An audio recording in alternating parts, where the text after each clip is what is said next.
Assalamualaikum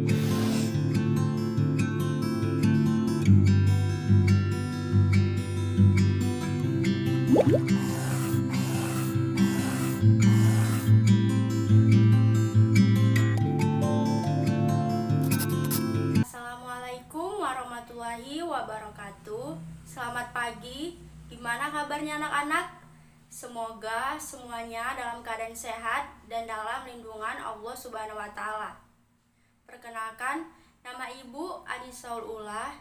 Pada pembelajaran hari ini, kita akan membahas mengenai dokumen sumber dan dokumen pendukung pada perusahaan dagang.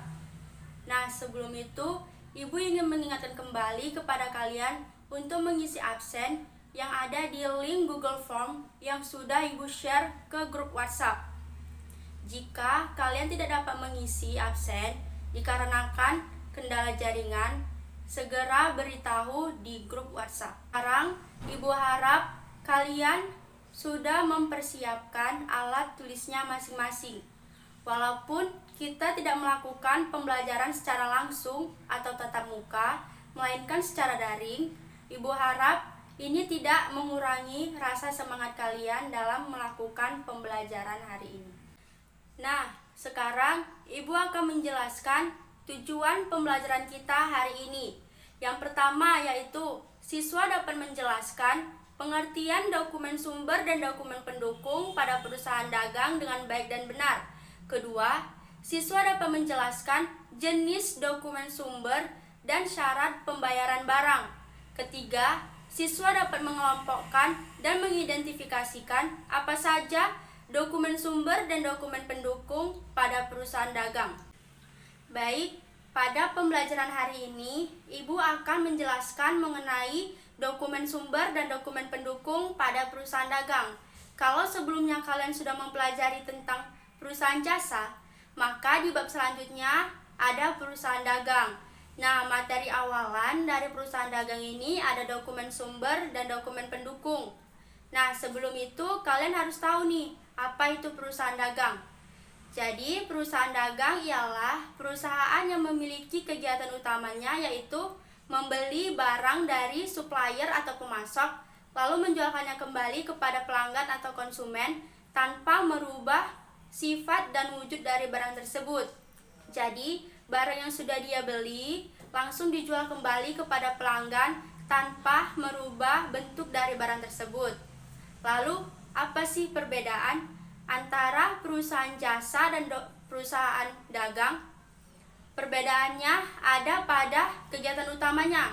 Kalau perusahaan jasa, kegiatan utamanya itu menyediakan layanan berupa jasa. Contohnya seperti salon, bengkel, laundry, dan lain sebagainya. Sedangkan perusahaan dagang memiliki kegiatan utamanya yaitu menyediakan berupa barang dagang. Contohnya seperti grosir, supermarket, retail, dan lain sebagainya. Selanjutnya ada transaksi pada perusahaan dagang. Nah, perusahaan dagang memiliki 6 transaksi utama.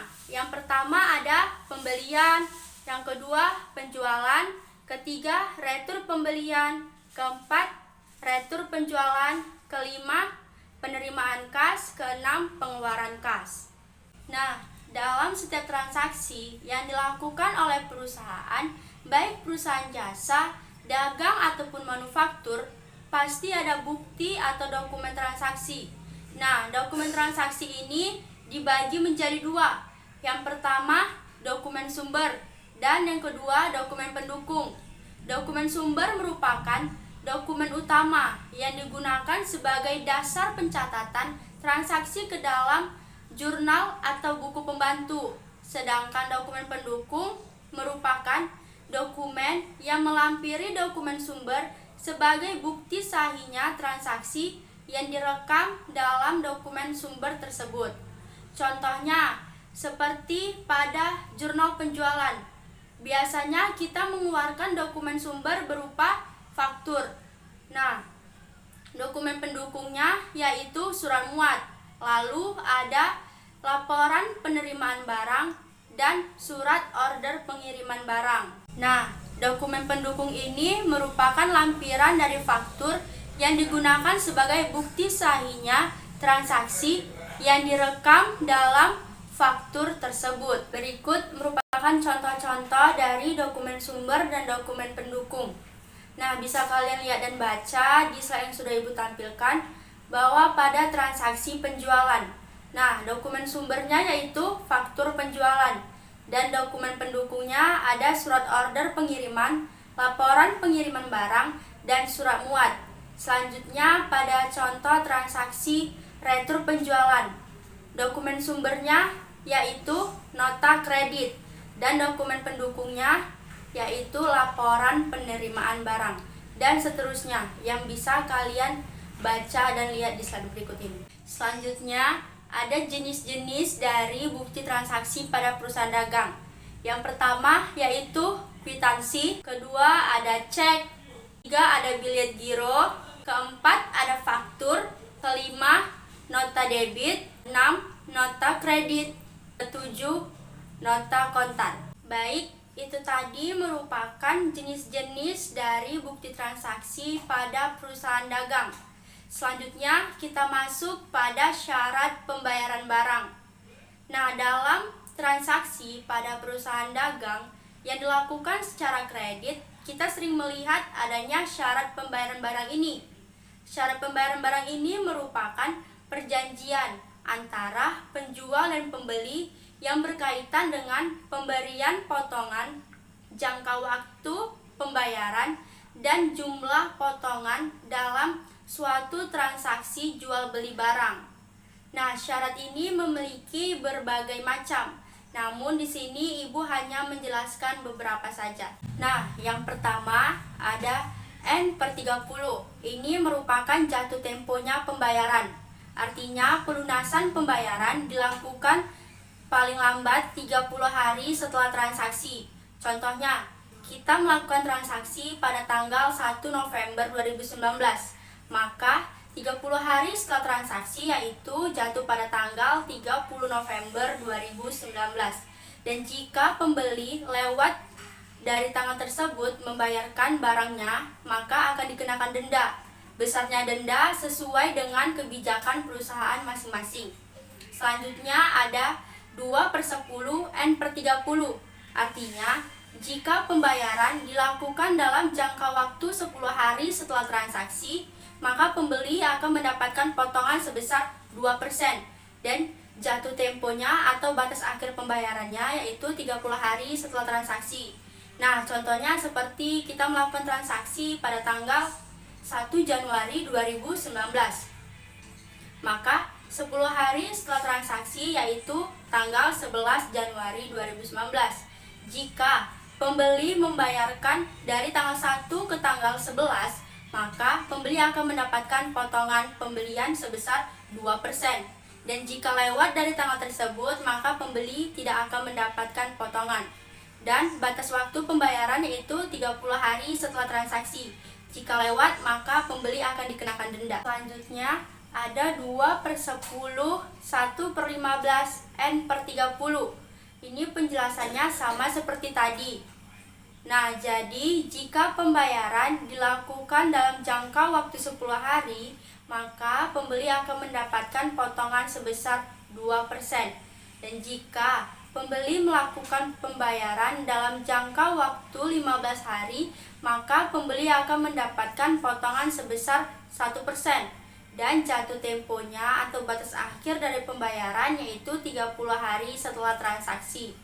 Contohnya, tadi kita melakukan transaksi di tanggal 1 Januari 2019.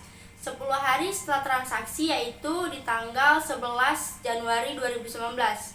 Maka pembeli akan mendapatkan potongan sebesar 2%. Dan jika pembeli melakukan pembayaran dalam jangka waktu 15 hari, yaitu dari tanggal 11 sampai tanggal 15, maka pembeli akan mendapatkan potongan sebesar 1%. Jika pembeli lewat dari tanggal-tanggal tersebut, maka pembeli tidak akan mendapatkan potongan apapun. Dan jatuh temponya atau batas akhir dari pembayaran yaitu 30 hari setelah transaksi. Jika lewat dari tanggal 30 hari setelah transaksi, maka pembeli akan dikenakan denda. Selanjutnya ada EOM atau end of month. Artinya, pelunasan pembayaran dilakukan paling lambat pada akhir bulan berjalan. Contohnya, kita melakukan transaksi di tanggal 1 Desember 2019, maka akhir bulan berjalannya yaitu di tanggal 31 Desember 2019. Nah, yang terakhir ada N/10 IOM, artinya pelunasan pembayaran dilakukan paling lambat 10 hari setelah akhir bulan tanpa potongan. Nah, contohnya tadi akhir bulan berjalannya yaitu tanggal 31 Desember 2019. Maka 10 hari setelah akhir bulan yaitu di tanggal 10 Januari 2019 tanpa adanya potongan. Baik anak-anak, kita telah menyelesaikan materi pembelajaran kita hari ini, yaitu tentang dokumen sumber dan dokumen pendukung pada perusahaan dagang. Nah, sebelum itu Ibu ingin memberi kalian 2 tugas. Yang pertama yaitu tugas individu dan yang kedua tugas kelompok. Untuk tugas individu yang pertama, jelaskan pengertian dari dokumen sumber dan dokumen pendukung pada perusahaan dagang. Yang kedua, jelaskan apa saja syarat pembayaran barang. Nah, untuk tugas individu ini, Ibu ingin kalian mengerjakan di kertas lembar, lalu difoto dalam bentuk PDF dan diupload di Google Classroom dengan batas waktu yang sudah ditentukan. Dan untuk tugas kelompok, terdiri dari 3 orang. Kalian bebas pilih siapa saja teman kalian. Dan untuk tugas kelompok ini, Ibu ingin kalian mencari perusahaan dagang yang ada di sekitar rumah kalian atau daerah tempat tinggal kalian dan identifikasikan apa saja dokumen sumber dan dokumen pendukung pada perusahaan tersebut. Dan Ibu mau kalian mencari dokumen transaksi yang ada di perusahaan itu, yaitu 3 transaksi. Yang pertama, penjualan barang, kedua, pembelian barang, ketiga, pembayaran barang. Nah, untuk lebih jelasnya, tugas kelompok ini sudah ada di LKPD kalian masing-masing. Untuk yang tidak mengerti, kita dapat berdiskusi di grup WhatsApp. Sebelum menutup pembelajaran hari ini, Ibu akan menyimpulkan materi kita tentang dokumen sumber dan dokumen pendukung pada perusahaan dagang. Dokumen sumber ialah dokumen utama yang digunakan sebagai pencatatan transaksi ke dalam jurnal atau buku pembantu. Sedangkan dokumen pendukung ialah dokumen yang melampiri dokumen sumber sebagai bukti sahihnya transaksi yang direkam dalam dokumen sumber. Nah, dokumen sumber ini memiliki berbagai jenis. Yang pertama ada kwitansi, kedua ada cek, ketiga ada bilet giro, yang keempat ada faktur, kelima ada nota debit, keenam ada nota kredit, dan yang ketujuh ada nota kontan. Nah, setiap perusahaan yang memiliki pembayaran secara kredit ada yang namanya syarat pembayaran barang. Syarat pembayaran barang ini merupakan perjanjian antara penjual dan pembeli yang berkaitan dengan potongan pembelian, jangka waktu pembayaran, dan jumlah potongan dalam transaksi jual beli barang. Nah, syarat pembayaran barang ini memiliki berbagai macam.